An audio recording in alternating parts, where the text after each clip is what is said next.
Capítulo 24, nós vamos ler do versículo 30 ao versículo 35. Deus falou muito comigo nessa palavra quando eu estava fazendo o circuito, e eu creio que Deus vai falar ao seu coração. E eu creio que quem está fazendo o circuito passou por essa palavra essa semana, leu esse texto, e eu creio que Deus vai falar com você nesta noite no nome de Jesus. Deus vai usar a minha vida para falar com você. Lucas capítulo 20, versículo 30 ao 35, diz assim a palavra do nosso Deus: E aconteceu que, estando com eles à mesa, tomando o pão, o abençoou e partiu-o, e lhe deu. Abriram-se-lhes então os olhos e o conheceram, e ele desapareceu-lhes. E disseram um para o outro: Porventura não ardia em nós o nosso coração, quando pelo caminho nos falava e quando nos abria as Escrituras? E na mesma hora, levantando-se, tornaram para Jerusalém, e acharam congregados os 11, e os que estavam com eles, os quais diziam: Ressuscitou verdadeiramente o Senhor, e já apareceu a Simão. E eles lhes contaram o que lhes acontecera no caminho, e como deles foi conhecido no partir do pão. O texto que eu quero tirar para a nossa meditação, o versículo desse texto que nós lemos é o 32, que diz assim, olha: E disseram um para o outro: Porventura não ardia em nós o nosso coração, quando pelo caminho nos falava e quando nos abria as Escrituras? Pode tomar o seu assento no nome de Jesus? Glória a Deus pela sua palavra. A única coisa que pode mudar uma sociedade, que pode mudar um ser humano, que pode mudar um país, que pode mudar uma história, é a palavra de Deus. O homem não consegue mudar ninguém. Tanto é que eu estava lendo um texto aqui de Jeremias, no capítulo 23, no versículo 29.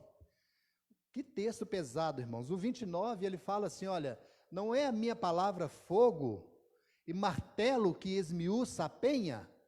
E os versículos seguintes, Deus começa a falar assim: esses profetas que estão falando assim, diz o Senhor, coisas que eu não mandei falar. Por isso que a gente vê hoje, queridos, quantas pessoas decepcionadas com o Evangelho. Por isso que a gente vê hoje quantas pessoas desanimadas de vir à igreja, de cultuar a Deus, porque às vezes tem pessoas inescrupulosas que ocupam um púlpito, que tem a oportunidade de pregar a santa, pura e viva palavra de Deus, mas começam a colocar coisas do homem na palavra, na igreja. Queridos, a igreja, eu tenho que entender isso como pastor, a igreja ela é de Deus, a igreja não me pertence, e eu não posso aqui ficar colocando coisas minhas na igreja. Quando eu falar, eu tenho que falar segundo os oráculos de Deus. Quando um pregador sobe no púlpito para ocupar o púlpito e falar para o povo de Deus, ele tem que se preocupar em falar dos oráculos de Deus, em falar da palavra de Deus, porque é a palavra de Deus que traz consolo, é a palavra de Deus que revigora o fraco, é a palavra de Deus que traz para nós uma visão do céu, uma visão santa, uma visão que vai nos moldar.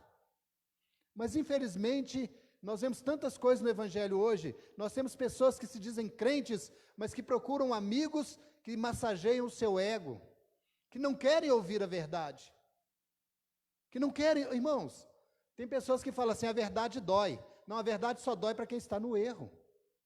Quando você não está no erro, a verdade não dói. Se você é uma pessoa honesta, trabalhadora, não rouba, não mexe com coisas erradas, a polícia para você é motivo de louvor, não é motivo de você ter medo. Então a mesma coisa, a verdade só dói para a pessoa que está errada e não quer tomar uma postura de mudança. Para a pessoa que está vivendo uma vida errada e não quer tomar uma postura de mudança. E eu queria deixar o tema dessa palavra hoje: o poder da palavra de Deus. O poder da palavra de Deus. Foi a palavra de Deus que mudou a minha história, que mudou a minha vida um dia. E eu tenho certeza, todos vocês que estão aqui neste culto hoje, todos vocês que estão aí assistindo essa live, a palavra de Deus mudou a sua vida um dia, ou se ela não mudou, e você dá lugar para ela, ela vai mudar a sua vida. O interessante nesse texto da palavra, irmãos, no versículo 32, é quando os discípulos falam assim, olha, quando ele nos esclarecia a palavra, não ardia o nosso coração? Queridos, eu faço uma pergunta para você que está me ouvindo nessa noite. A palavra de Deus ainda arde no seu coração? Quando você lê a palavra, ela queima no seu coração? Porque, infelizmente, nós estamos vivendo uma época, não estou aqui julgando a vida de ninguém, mas nós estamos vivendo uma época, irmãos, que as pessoas têm pegado a palavra de Deus para o seu bel prazer. Eles só pegam os versículos que são bons para eles. Eles não pegam aqueles versículos que eles têm que tomar uma posição de mudança, uma postura de mudança. E aqueles discípulos, a palavra ardeu no coração deles. Mas quem já leu esse capítulo aqui sabe que é uma caminhada de Jesus com os discípulos na estrada de Maús. E eles começaram a conversar sobre os acontecimentos, que Jesus foi crucificado, que morreu. E Jesus aproximou deles, fingindo que não sabia de nada, e começou a interrogá-los e perguntar para eles. E ele falou assim, mas você é o único que não sabe dos acontecimentos nesses últimos dias? Que o Cristo morreu e foi crucificado, e que ele falou que ao terceiro dia ele ressuscitaria. E Jesus agora começa a explicar as Escrituras, começando lá dos livros históricos de Moisés, dos profetas, dos Salmos, começou a explicar as Escrituras para eles. E eles chegam no momento que a palavra de Deus começa a arder o coração deles. Queridos, a palavra de Deus ela tem que queimar o nosso coração. A palavra de Deus tem que arder o nosso coração. Quando nós ouvimos a palavra de Deus, irmãos, não importa qual seja o pregador, mas quando nós ouvimos a palavra de Deus, ela tem que gerar alguma coisa dentro da gente. Você quer ver uma coisa interessante? A palavra de Deus, ela tem que gerar dentro de nós indignação pelo pecado, indignação pela injustiça, indignação pelas coisas erradas que têm acontecido no mundo de hoje. Eu não posso, como um cristão, um homem, uma mulher que se diz uma mulher de Deus e um homem de Deus, concordar com as coisas erradas deste mundo. A palavra de Deus, ela tem que causar alguma coisa dentro de nós. A palavra de Deus, quando ela é pregada, ela tem que causar dentro de nós uma alegria, mas uma alegria que não é por coisas do mundo, não é por tomar uma Coca-Cola geladinha, não é por comer um churrasco bem temperadinho, não. É uma alegria que é fruto do Espírito. A palavra de Deus, ela é fogo. E a Bíblia, ela nos orienta, ela diz assim, olha, o fogo arderá continuamente sobre o altar e não se apagará. Queridos, eu estava pensando nesse texto da palavra de Deus, como que eu vou fazer para que o fogo venha arder continuamente no altar e não se apagar? Primeiro, o altar é o meu coração. O altar não é esse aqui que eu estou sobre ele, não. O altar é o meu coração e é o seu coração. Tem muitas pessoas que acham que o fogo tem que arder aqui no altar, não. É arder no meu coração e no seu coração. E como é que nós vamos fazer isso? É por meio da palavra de Deus. É colocando a palavra de Deus no nosso coração. E quanto mais você coloca a palavra de Deus no seu coração, é a mesma coisa de você acender uma fornalha. Você acende o fogo e coloca aquela primeira remessa de lenha, e depois não coloca mais. Qual que é a tendência desse fogo? Apagar. A tendência desse fogo é virar cinzas. Mas se você toda hora você vai lá e olha, opa, está precisando de mais lenha, coloca mais lenha. Passa um pouquinho, você vai lá, opa, está precisando de mais lenha, coloca mais lenha. Assim, queridos, somos eu, é você, somos nós. Quando nós colocamos a palavra de Deus dentro do nosso coração, nós vamos manter o fogo aceso continuamente no altar. O fogo arderá, Levítico capítulo 6, versículo 13, o fogo arderá continuamente sobre o altar e não se apagará. E nós vemos Jeremias 23, 29, não é a minha palavra fogo e martelo que esmiuça a penha? Então a palavra de Deus, ela é fogo. Quando eu coloco ela dentro do meu coração, a tendência da palavra de Deus é queimar o pecado, é queimar a mentira, é queimar a fofoca. Queridos, infelizmente, quantos crentes fofoqueiros, quantos crentes, eu gosto muito de contar essa história, 3 pastores subiram no monte para orar, e chegou lá no monte, aqueles pastores falaram assim, olha gente, um dos pastores falou assim, olha gente, eu preciso confessar um pecado, eu preciso que vocês me ajudem em oração. E aquele pastor confessou o pecado dele para aqueles pastores e falou: me ajudem em oração, porque isso tem me consumido, isso tem acabado comigo. E o outro pastor falou: eu também tenho um pecado, eu preciso confessar. E ele confessou o pecado dele também. E o terceiro pastor, eles ficaram assim: uai, será que ele não tem nada para falar? E você não tem nada para falar? Ele falou: não tenho não tem nada para falar. Mas na mente dele, ele estava doido para chegar, descer daquele monte, chegar lá e começar a contar os pecados que os pastores confessaram para ele. Quantas pessoas são assim? Às vezes pede uma oração, e ele fala assim: olha, o fulano me pediu uma oração porque ele está assim, assim, assim, assim, assado e frito. E conta a história toda. Ele não está pedindo oração, ele está fofocando. Porque se a pessoa compartilhou com você, queridos, é com você. Você não precisa de falar para as pessoas. Só pede oração, só pede para orar. Infelizmente, tem pessoas que estão assim. E a palavra de Deus, ela precisa estar no nosso coração para queimar a fofoca, para queimar a mentira. Quantos crentes que ainda estão na mentira, gente? Então a palavra, o poder da palavra de Deus é para nos libertar, é para nos livrar dessas coisas. Então o poder da palavra, ela queima o coração. O poder da palavra convence do pecado, da justiça e do juízo. É a palavra de Deus quem convence, irmãos, não é o homem.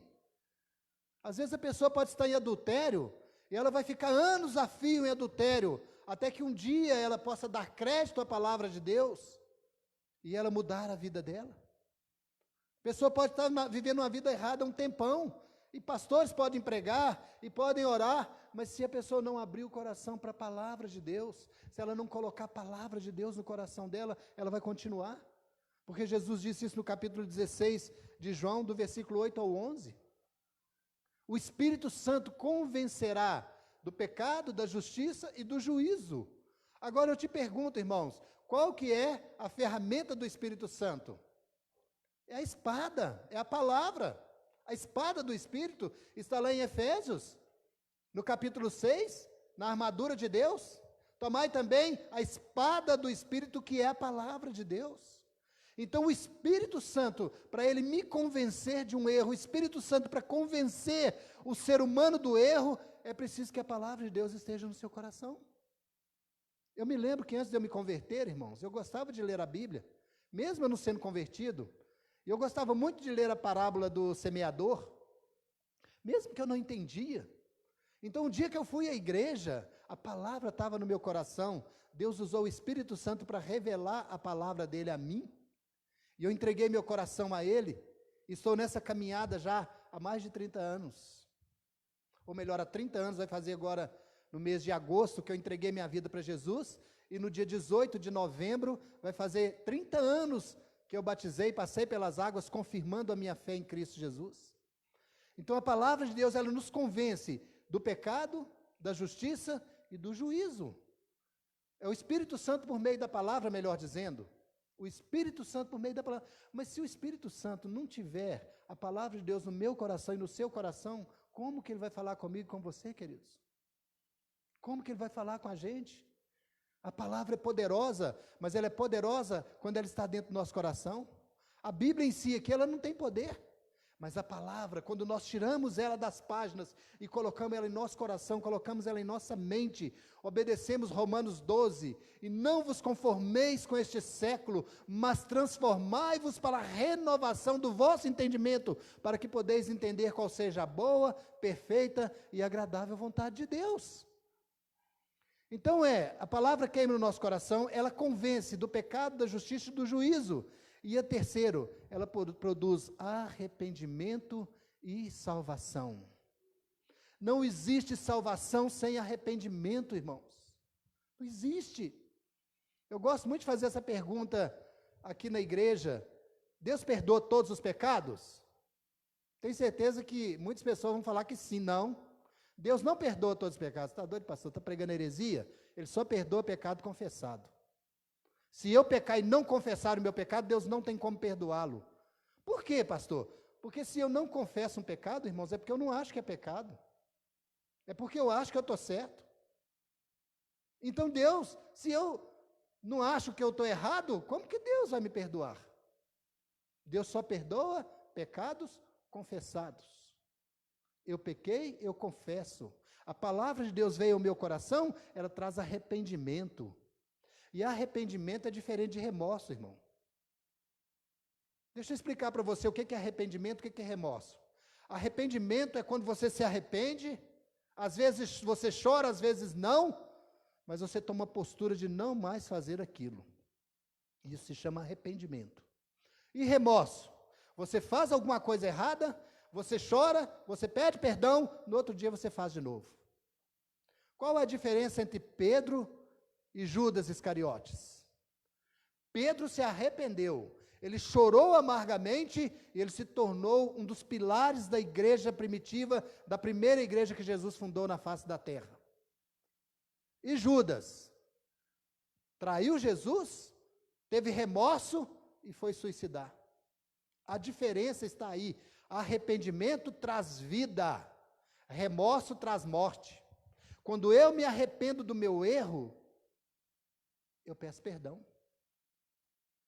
Independente da minha posição, se eu sou pastor, se eu sou diácono, se eu sou músico, porque, queridos, nós precisamos entender uma coisa: não existe ninguém perfeito. Eu sou pastor da Igreja Batista, não é porque eu sou perfeito, não. É pela misericórdia e a graça de Deus. E eu tenho procurado a cada dia melhorar na presença de Deus. Você da mesma forma, queridos. Nenhum de nós somos escolhidos por mérito nosso, porque somos bonzinhos, porque não fazemos. Quando a gente prega para uma pessoa, tem pessoas que ele se intitula tão justo que ele fala assim: mas eu não faço nada de errado, eu sou bonzinho, eu faço isso, eu faço aquilo. Queridos, não é pelo nosso mérito. O arrependimento, ele traz vida. Ponha isso no teu coração. Arrependimento traz vida, traz mudança, traz transformação. E o remorso traz morte, traz trevas, traz coisas que Deus não quer para a minha vida e nem para a sua vida. Então, Saulo, por exemplo, ele era um homem, irmãos, que ele pensava que estava fazendo a vontade de Deus. Eu não tenho dúvida nenhuma de que quando ele pediu carta para perseguir a igreja do Senhor e foi atrás da igreja para matar os crentes, quando ele consentiu na morte de Estevão, ele entendia na cabeça dele que ele estava fazendo algo para Deus, que Estevão era contra Deus, que aqueles discípulos eram contra Deus. Mas de repente, ele tem um encontro com a palavra viva, com o verbo de Deus. Aleluia, aleluia. Assim como eu e você tivemos um encontro com o verbo vivo, como nós tivemos um encontro com a palavra viva, e a nossa vida foi mudada. Saulo tem um encontro, e ele para de perseguir a igreja, ele passa a ser perseguido. Ele se converte, a palavra de Deus queima o coração dele, ele se converte de uma forma tão poderosa, que ele diz assim num certo texto da palavra: eu estou pronto não somente a sofrer, a apanhar pelo nome de Jesus, mas eu estou pronto a morrer pelo nome de Jesus. Queridos, a palavra tem que tirar de nós o amor pelo mundo. A palavra de Deus tem que tirar de nós o desejo pelas coisas mundanas, pelo pecado. O pecado não pode ter força na nossa vida. O pecado não pode ter força na nossa vida. Quando a palavra de Deus está em nosso coração, o pecado tem que sair. E Saulo teve um encontro com Jesus, e a vida dele foi mudada. Ele se tornou um homem tão poderoso nas Escrituras, e tão usado por Deus, que ele escreveu quase todo o Novo Testamento. Quase todo o Novo Testamento foi escrito por um homem que perseguia a igreja do Senhor. Vocês estão vendo, irmãos? É graça, não é merecimento.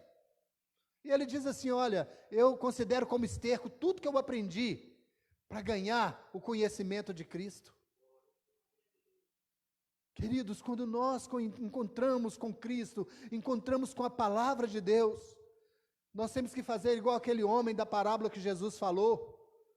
O reino de Deus é como um homem que ele procurava pérolas, e ele foi cavando, e ele cavou num terreno e achou uma pérola muito grande, e ele foi lá, enterrou ela e comprou aquele terreno por causa daquela pérola. O reino de Deus, ele tem que ser prioridade na minha vida e na sua vida, queridos. Não se trata de religião, não se trata de uma igreja. Se trata do reino de Deus implantado em meu coração e no seu coração, por meio da palavra de Deus e por meio do Espírito Santo. É uma parceria da palavra de Deus e do Espírito Santo. Quando eu estava preparando essa mensagem, eu dei uma passeada em alguns textos, e eu me deparei lá no texto de Jesus falando com Nicodemos. O que é nascido da carne é carne, o que é nascido do Espírito é Espírito. Você tem que nascer do Espírito da água. Quando eu nasci do Espírito, irmãos, a minha prioridade tem que ser as coisas do Espírito. Eu tenho que olhar para o céu.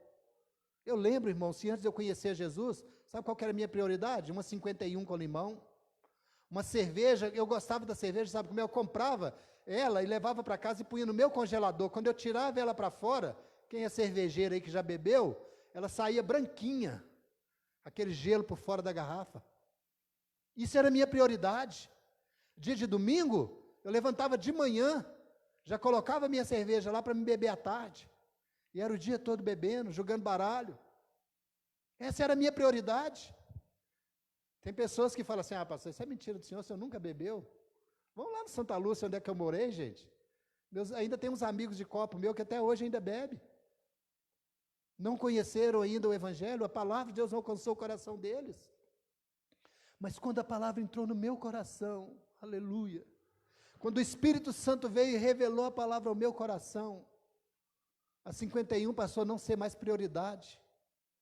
Igual eu fico olhando, irmãos, as pessoas que bebem, né? Me dá uma cachaça aí. Aí vai lá e põe a cachaça para ele. Me dá um tira-gosto. Quem come alguma coisa gostosa e depois pega um tira-gosto para tirar o gosto da coisa gostosa, gente? E ainda fala, essa é boa. Essa é boa. Boa! E ele precisa de um tira-gosto para tirar o gosto? Meu Deus! Agora a palavra de Deus, queridos, quando ela entra na nossa vida, quando ela invade o nosso coração, quando ela invade a nossa mente, nós não precisamos de música mundana, nós não precisamos do pecado, nós não precisamos de nada para tirar o gosto da palavra em nossos corações, aleluia! Aleluia! Glória a Deus! Então Paulo, ele mudou, o Evangelho mudou ele mudou não, o Evangelho mudou ele. Queridos, o Evangelho tem que mudar a minha vida, o Evangelho tem que mudar a sua vida, o Evangelho tem que mudar a minha visão, tem que mudar a sua visão, o Evangelho tem que mudar meus pensamentos, tem que mudar os seus pensamentos. Como esse louvor aqui que o Caio Fael cantou aqui, não compreendo os teus caminhos, mas te darei minha canção. Nós não temos que compreender Deus, irmãos, nós temos que aceitar o projeto dele para a nossa vida. Aceite o que Deus tem para você, é muito melhor do que o diabo oferece, do que o mundo oferece. O diabo maquia o pecado, o mundo maqueia o pecado, para você achar que é melhor do que o reino de Deus.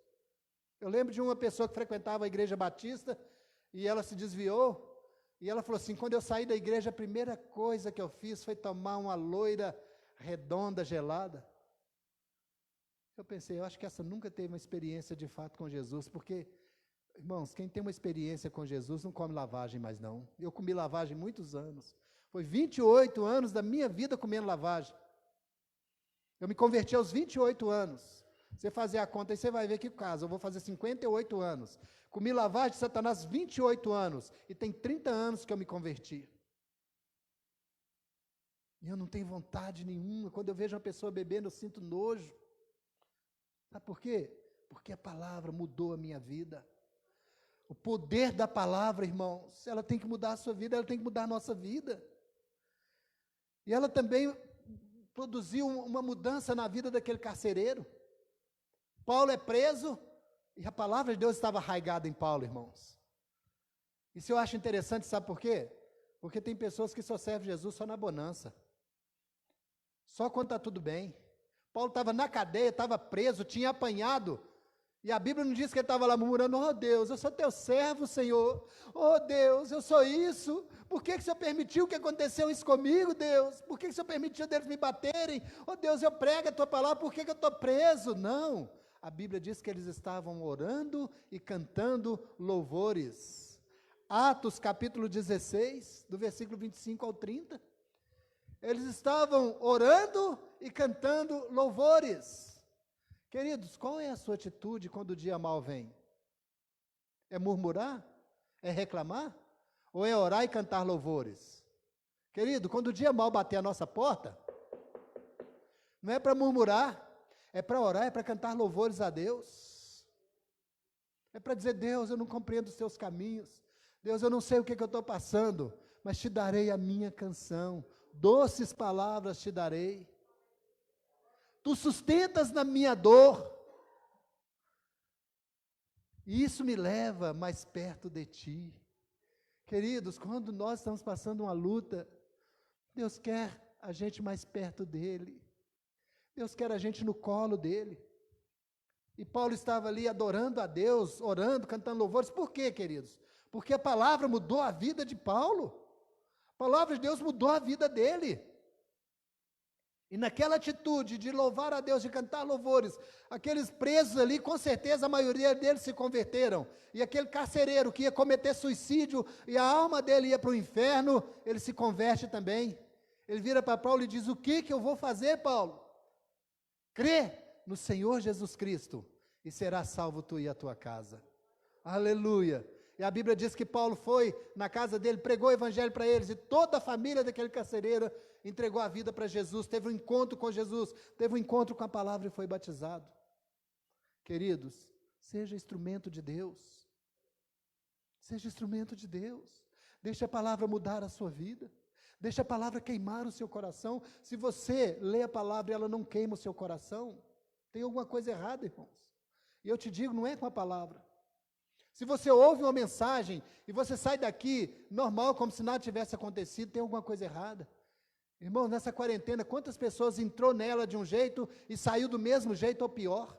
Não mudaram nada, não entenderam nada. 4 meses sem nós podermos estar aqui, ainda que estamos num grupo reduzido. Irmão, vocês não têm ideia de o que é fazer um culto aqui com as portas fechadas, só nós aqui, e fazer o culto igual nós estamos fazendo aqui, estamos fazendo para a live, estamos fazendo aqui para os irmãos. Que gostoso, que maravilha que é nós podemos adorar o nosso Deus. Nós dizemos: Deus, que a Tua palavra faça diferença em nossas vidas, que a Tua palavra possa entrar como uma flecha em nosso coração, possa queimar como fogo, e possa fazer a diferença na minha vida e na sua vida, você que está ouvindo essa palavra, aqui na igreja, você que está nessa live, que essa palavra possa queimar o seu coração, que essa palavra possa moldar o seu caráter, possa colocar em você um desejo de santidade, de aproximação de Deus, de dizer: Deus, eu quero mais do Senhor, eu quero mais do Senhor. Aleluia, aleluia. Vamos orar, fique sobre seus pés, em nome de Jesus. Dizer para você, irmãos, domingo é a nossa ceia, então faça a sua inscrição se você ainda não fez. Eu dei uma olhada lá no aplicativo e tem, todos os cultos ainda tem vaga. Não deixe de fazer a sua inscrição para você participar da ceia com a gente aqui presencial. Vai ser uma ceia um pouquinho diferente. Pedi até... Fale para mim, Rafael, daquela caixa e pega um ali para me mostrar para os irmãos. A nossa ceia, ela vai ser um pouquinho diferente da que nós fazíamos, e provavelmente vai ser assim, para frente agora, dessa forma, porque quando nós podermos cultuar a Deus livremente, um perto do outro, abraçando, nós com certeza vamos estar na nova igreja, e lá é muitas pessoas, então a ceia nossa, ela vai ser dessa forma. Está vendo aqui, olha, você pode virar, é o pão aqui em cima, e o suco de uva aqui embaixo. Aí ela vem com lacre aqui, ó, para segurança de vocês. Aí você, na hora, a gente consagra, abre, e aí participa. O pão é pequenininho, mas é o corpo de Cristo e o sangue de Cristo. Amém? Então, domingo nós vamos estar aqui participando. Sábado agora eu vou lá nos matos fazer a ceia com os irmãos lá também, no nome de Jesus. Então, queridos, faça a sua inscrição, porque senão daqui a pouco esgota as vagas e nós temos poucas vagas. No domingo passado não encheu todos os cultos, esse domingo ainda não encheu para esse domingo, então corra lá, não dá uma nota não, no nome de Jesus, amém? Nós vamos ter culto 8 horas da manhã, 10 horas da manhã, 17 horas e 19 horas, então não perca essa bênção para a sua vida. Feche os seus olhos e vamos orar. Pai, nós te adoramos, te louvamos, oh Deus, nós queremos te agradecer, por o Senhor nos permitir, ainda com um número menor de pessoas, mas nos permitir estar aqui cultuando ao Senhor, adorando ao Senhor, cantando louvores ao Senhor, ouvindo a Tua palavra. Eu quero te agradecer pela vida de cada irmão que fez a sua inscrição ali no aplicativo e cumpriu com a sua palavra vindo ao culto. Quero te agradecer pelos irmãos que ainda continuam ali fiéis na live, ó Pai, participando do culto ali pelo nosso Facebook, a página da igreja. E o Senhor abençoe eles, que essa palavra, Senhor, possa abençoar a cada um de nós, como abençoou primeiro a mim, quando eu estava preparando ela, em nome de Jesus. Erga sua mão direita comigo, Pai, que o teu grande amor, a graça bendita e redentora do teu Filho Jesus Cristo, a comunhão e consolação do Espírito Santo, esteja em cada vida, não só hoje, mas para sempre, em nome de Jesus. Amém. Irmão, só pedir uma coisa, vai saindo bem devagarzinho para não ter aglomeração, e outra coisa, não fica batendo papo na porta da igreja não.